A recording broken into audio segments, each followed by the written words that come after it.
And so when we get uncomfortable with our reality, what we tend to do at times is hide behind our insecurities. There's no shame or guilt in that at the beginning.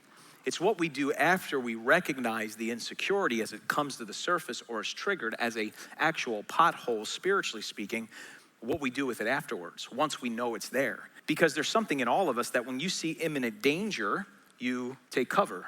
This mask is a friend of mine who gave it to me a few years ago. My daughter played softball for a bunch of years, and I got to, as dad, one of the joys of my life, catch her for all the years she pitched. It was like 11 or 12 years.